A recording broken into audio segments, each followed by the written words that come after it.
You don't get a nickname like Deebo without being tough. Deebo Samuel, wide receiver, South Carolina. Up next in our NFL Draft Profile Series. The NFL Draft Profile Series. NFL prospects. Break it down. Let's get it. People's pen and the gridiron scholar. Time to do it major. Let's see who running the field. Let's analyze the data. Yeah, let's go. When you first think of Deebo, you think of the neighborhood bully from the movie Friday, which I'm sure everybody's seen by now. And if you weren't sure, yeah, you guessed it right. That's where Deebo Samuel gets his nickname from. His actual name is Tyshun, but his dad nicknamed him Deebo because he was the neighborhood bully. He said when he would take him around to friends' houses, he was always taking stuff from the other kids in the neighborhood, and they just named him Deebo because he was Deebo and everything.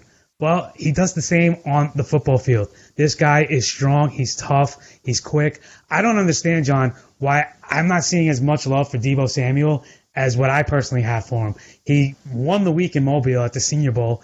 Everybody came around on this guy, and it still doesn't seem to have trickled down and translated to the majority of people. You've not had a chance to look at Deebo Samuel's tape and film and evaluate him. What are the impressions you come away with?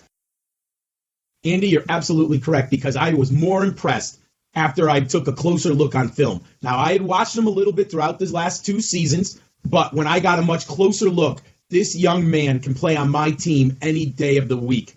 This year, he was the 2018 All-SEC return specialist and all-purpose first team. He is a very versatile player, and I love that. He does look like a bully on the football field. He does play with anger and purpose, and you see that on the film. And he's an electrifying returner. He has had 42 career kickoffs returned for 1,219 yards and 4 touchdowns during his career. So you can plug and play him immediately in the NFL as a special teamer, and he'll bring a swagger to your special teams. Not only will he be productive, but he's going to, you're returning the opening kickoff. He's going to play and get excited, and he might run a few people over. I mean, I just like this kid to set the table for my football team. The numbers are not as great as you would like to see because 2 years ago, he suffered a broken leg in the third quarter versus Kentucky, and he missed the remainder of the season.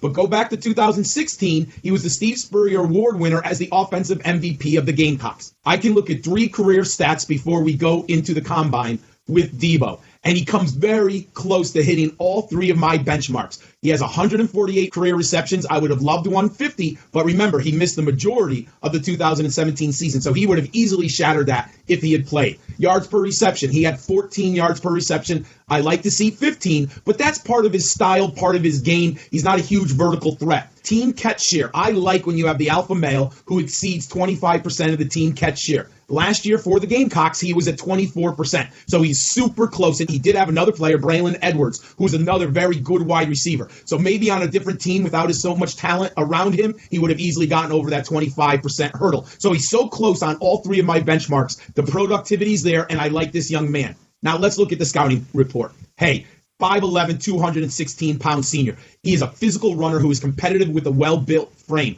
But he's not just a bully. He's smooth, savvy, and graceful athlete. He's got very good quickness and body control. Stupendous hand-eye coordination. Incredibly strong hands. I mean, I'm sure you've seen this and you saw him in person at the Senior Bowl. He easily plucks the football out of the air with one hand, and everything near him he latches onto. He's elusive and agile in space. That's why he's such a good returner. He beats press coverage off the line of scrimmage. He has lateral quickness. He darts in and out of space. My concerns about him. He's not a speed demon, and he will not challenge the defenses vertically on every play. I think he's going to be a little scheme dependent. Can he get over the safeties? He has a limited catch radius at 5'11", but it's okay, and he's good in the red zone. And he occasionally drops the football. Right now, Andy, I have a second-round grade on Deebo Samuel, and I would love to have him on my football team. I can't wait to hear your perspective after you saw him live at the Senior Bowl. I love the second-round grade that you gave him because I think that's premium wide receiver talent. I mean, when we look at wide receivers that can go as high as, top 5 overall, to be given a second-round grade, I think is still saying he's one of the better ones in this class, which doesn't always match up with where I'm seeing people have him ranked as we enter the combine, as we go through this whole draft season process. I keep seeing the health issue, but why? He had a broken leg. That's a freakish kind of thing, not a red flag in my opinion. You look at other players in this class like Rodney Anderson, who had 3 season-ending injuries in his 4 years at Oklahoma. That's a red flag. You look at a guy like DK Metcalf, another wide receiver in this class, who missed the season because of a neck injury. That's a red flag.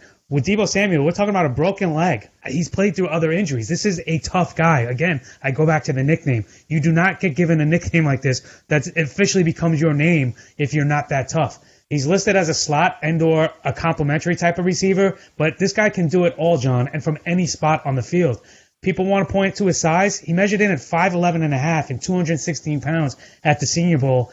And that goes to what people say when you might see them comparing him to a running back when the ball is in his hands. He's thick, he's stocky, but he's not short. He's just under the 6 foot threshold, which is good for a receiver. He doesn't have to be 6'4". He's more than just a slot guy, but that's primarily where he'll probably line up, and he's going to win there. He can do it all, John, from anywhere. He was amongst elite competition. People forget sometimes that the Senior Bowl is an all-star level game, and he was doing whatever he wanted. That's why everybody was raving about him, because he absolutely won the week. He was consistent from practice 1 through practice 3. He handled everything properly on the field, off the field, and there was no match for what he could do with his speed, with his quickness, with his strength. Every ability he flashed. Now, he was 8th in the nation with 20 red zone targets.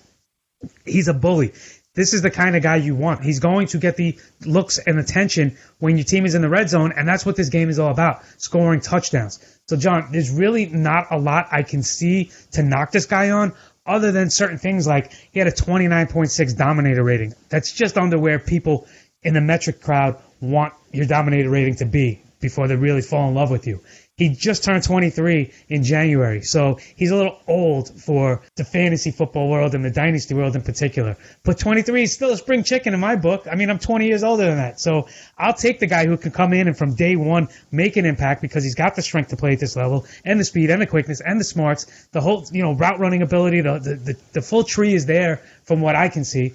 This is a guy who's going to come in and be able to make an immediate impact from day one and give you that nice 5 to 10 year window. So what's wrong with the age being 23? I don't know.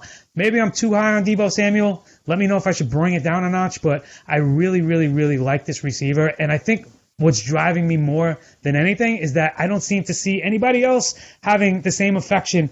Let me know. Leave it in the comments below. Tell us what you think of Deebo. Is he somebody that you're targeting in your fantasy drafts, or is he somebody you'd be excited about if your team landed him in the real world?